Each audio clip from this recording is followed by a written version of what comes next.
back here with us on Urban Debate on Mirror Now. Some breaking update that we are getting for you at this point in time, and this is about Russia. United States of America has slapped sanctions on Putin's daughters over Ukraine's invasion. US imposes sanctions against Russian Prime Minister, former president, and the daughter of the current Russian president. And with the G7 and the European Union will now impose new, severe and immediate economic sanctions on Putin regime for its atrocities in Ukraine, including in Bucha. That's the update that we are getting for you. An important update.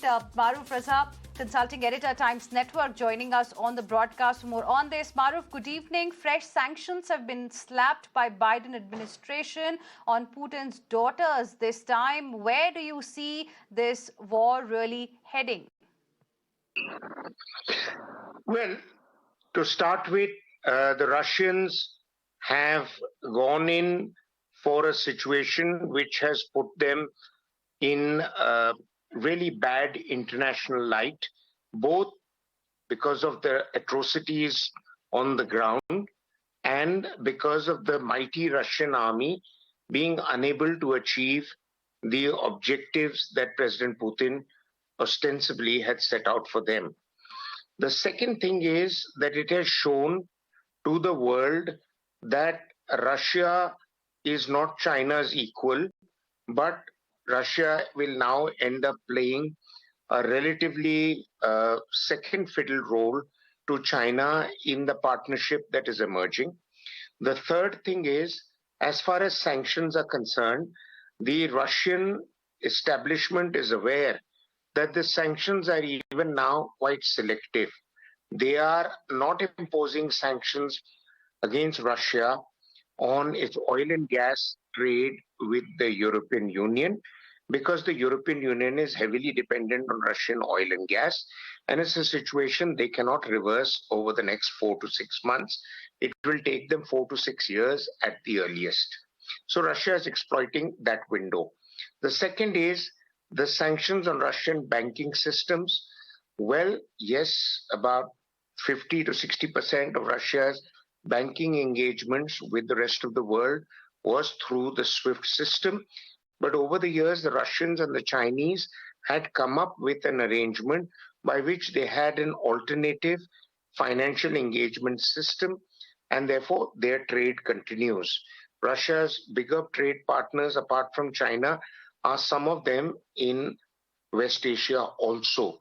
So these sanctions, you see, the history of sanctions tells us two things. One is sanctions work when they're imposed very, very rigidly across all sectors of activity. And two, sanctions will work if the whole world is on board. And the whole world is not on board with the US in imposing the sanctions, because countries, even like India, have to look after their own security and strategic interests. And many of them are linked to Russia, such as defense and oil trade.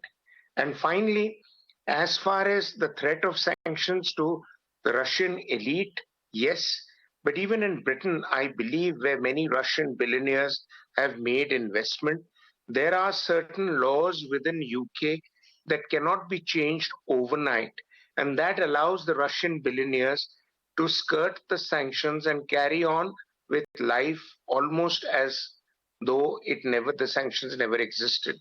So therefore, Mr. Biden knows that his sanctions initiative is not working entirely as per plan, as much as Mr. Putin's military initiative is not working as per plan.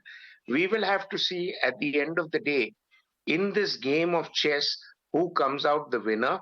As I've said again and again, the biggest sufferers are the people of Ukraine, who have become pawns in the power games between two global powers.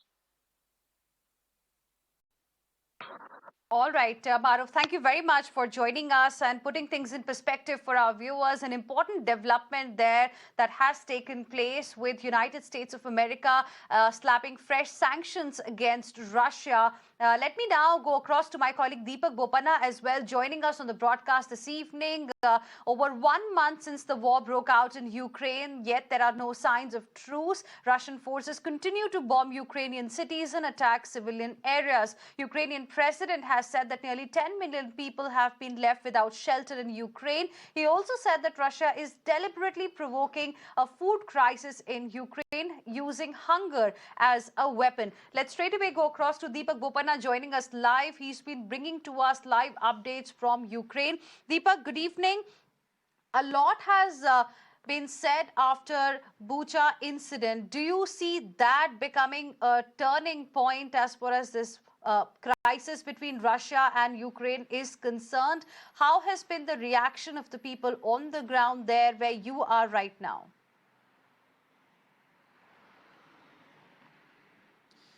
Well, on the ground, of course, people are furious, Heena, and this is their home country, and especially Bucha, very close to Kyiv, from where I am. And these are small towns where people visit from Kyiv city almost every week. They have relatives there to see, that city completely in shambles. Of course, it's going to be painful for anybody. Now, as far as Bucha incident itself is concerned, it has drawn the eyeballs of the international community.